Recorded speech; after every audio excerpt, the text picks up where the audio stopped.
Hello বন্ধুরা, আশা করি তোমরা ভালো আছো। সবার প্রিয় বাঙালির কিচেনে তোমাদের স্বাগত। আমি তোমাদের সঙ্গে শেয়ার করব করলা বা উচ্ছের একটা ইউনিক রেসিপি। তোমরা দেখেই বুঝতে পারছো রেসিপিটা কতটা সুন্দর, কতটা সুস্বাদু হয়েছে। দেখতে যতটা সুন্দর, খেতে ঠিক ততটাই সুস্বাদু। আর গরম ভাতের সঙ্গে খেতে এটা দারুণ লাগবে। ভেতরে পুর দিয়ে নানা ধরনের পিঠা আমরা বানাই বাড়িতে। আবার পটলও দেখবে অনেক সময় পুর দিয়ে আমরা বাড়িতে পটলের তরকারি করি। তবে করলার ভেতরে পুর ভরে এই রেসিপিটা বাড়িতে একবার বানিয়ে দেখবে। চলো দেরি না করে রেসিপিটা তাড়াতাড়ি শুরু করে নেওয়া যাক। প্রথম দেখো, আমি একটা বড় মাপের করলা নিয়েছি আর করলাটাকে এইভাবে কেটে আমি সুন্দর করে ভেতরের যে বীজের অংশটা সেটা ক্লিন করে দিয়েছি। এইবার চলো তাহলে এর মধ্যে দিয়ে দিব কিছু পরিমাণ লবণ। লবণ দিয়ে খুব ভালো করে করলাগুলোকে মাখিয়ে নিতে হবে। এবারে এই সমস্ত করলাগুলোকে একটু ভাপিয়ে নিতে হবে।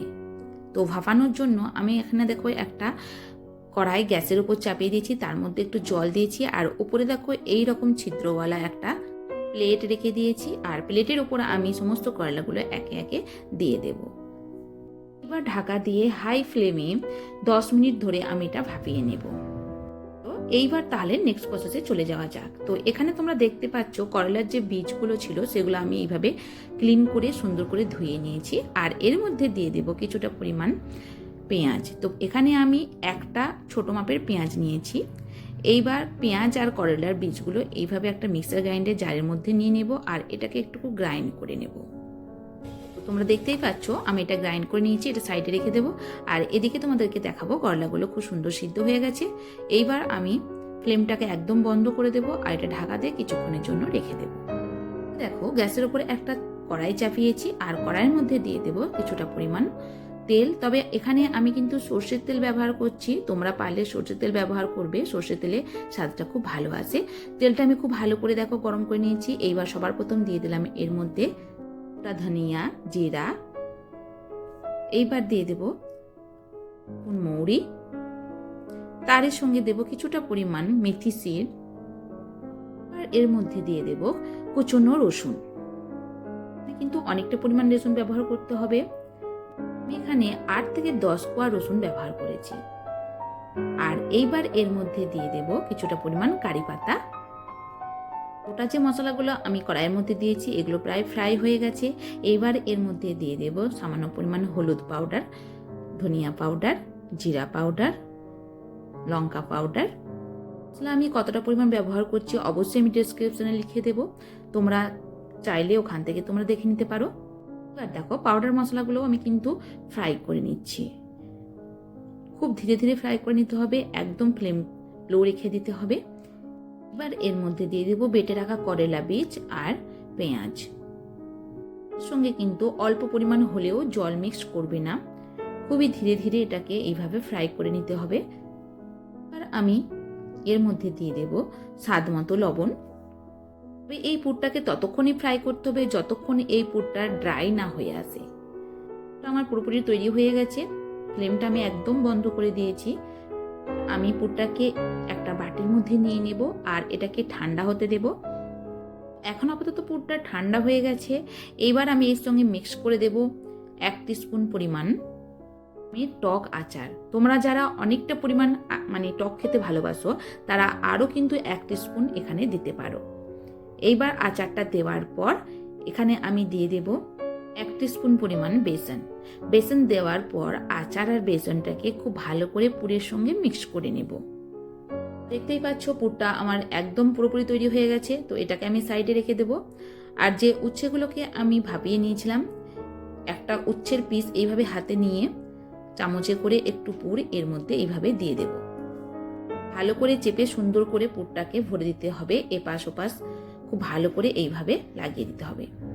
তো চলো এইরকম করে সমস্ত করলা পিসগুলো আমি রেডি করে নেব। তো তোমরা দেখতেই পাচ্ছ সমস্ত উচ্ছের পিসগুলো দেখো আমি রেডি করে নিয়েছি। এখানে আমি দেখো একটা কাপ নিয়েছি আর কাপের মধ্যে দিয়ে দেব বেসন। তো এখানে আমি 3 থেকে 4 টেবিল স্পুন বেসন দেব। এইবার বেসনের মধ্যে দিয়ে দেব চাট মশলা পাউডার আর তার সঙ্গে দিয়ে দেব বিট লবণ। বিট লবণ খুবই অল্প পরিমাণ এখানে দেব প্রথমে। এবার এখানে দিয়ে দেব কিছুটা পরিমাণ সাদা লবণ। এবার বেসনটাতে অল্প পরিমাণ জল দিয়ে এটাকে একটা ব্যাটার তৈরি করে নেব। তো ব্যাটার আমার তৈরি হয়ে গেছে, আর ব্যাটারের টেক্সচারটা ঠিক এইরকমই হবে। তোমরা দেখতেই পাচ্ছ, খুব একটা মোটা বা খুব পাতলা হবে না। তো এটা সাইডে রেখে দেবো। এবার এখানে তোমরা দেখো, গ্যাসের উপরে আমি একটা কড়াই চাপিয়েছি, আর কড়াইয়ের মধ্যে দিয়েছি সামান্য পরিমাণ তেল। তোমরা চাইলে কিন্তু এটা ডিপ ফ্রাই করে নিতে পারো অনেকটা পরিমাণ তেল দিয়ে, তবে এটা খুব বেশি তেলেরও প্রয়োজন হয় না। এইবার এটাকে দেখো, একটা উচ্ছের পিস হাতে নিয়েছি, আর এইভাবে বেসনের মধ্যে দুই দিকটা ডুবিয়ে দেব। আর অবশিষ্ট যে বেসনটা থাকবে সেটা এইভাবে ঝরিয়ে নিতে হবে। এইবার চলো তাহলে এটাকে দিয়ে দেব কড়াইয়ের মধ্যে। তো কড়াইয়ের তেলটা অলরেডি গরম হয়ে গেছে। তো এক একে করে আমি এইভাবে উচ্ছের পিসগুলো বেসনে ডুবিয়ে কড়াইয়ের মধ্যে দিয়ে দেব। ফ্লেমটাকে মিডিয়াম থেকে লো রাখতে হবে, সবসময় লো রাখলেও চলবে না। যখন দেখবে অনেকটা পরিমাণ গরম হয়ে যাচ্ছে তখন ফ্লেমটাকে লো করে দেবে। আবার যখন দেখবে যে হ্যাঁ অনেকটা পরিমাণ ঠান্ডা হয়ে যাচ্ছে, এটা আর ভাজা হচ্ছে না, তখন ফ্লেমটাকে মিডিয়াম করে রাখতে হবে। তবে দেখো, একটা স্পুন দিয়ে আমি কিন্তু উল্টে পাল্টে ভেজে নিচ্ছি। ভাজতে তোমার 5 থেকে 7 মিনিট টাইম লাগবে। খুব অল্প সময়ের মধ্যেই তুমি ফ্রাই করে নিতে পারবে। এটা খুবই সোজা, বাড়িতে তোমরা একবার হলেও চেষ্টা করতে পারো এই রেসিপিটা। এইরকমভাবে উচ্ছের রেসিপি তোমরা যদি বানিয়ে খাও, তাহলে কিন্তু উচ্ছের যে যতটা পরিমাণ তেতো থাকে ততটা পরিমাণ তেতো কিন্তু লাগবে না, আমি গ্যারান্টি দিয়ে বলতে পারি। বাড়িতে সকলেই কিন্তু এই রেসিপিটা খুবই পছন্দ করবে। উচ্ছেগুলো আমার কিন্তু ফ্রাই হয়ে গেছে। এইবার চলো তাহলে গরম গরম প্লেটে আমি সার্ভ করে নিই। এটা তোমরা বাড়িতে অবশ্যই ট্রাই করো, আর তারপরে আমাকে কমেন্ট বক্সে জানাও তোমাদের এই রেসিপিটা কেমন লেগেছে। তো প্লেটে দেওয়ার পর দেখো, আমি উপর থেকে কিন্তু আবারও বিট লবণ ছড়িয়ে দিলাম। এবার দিয়ে দেবো চাট মশলা পাউডার।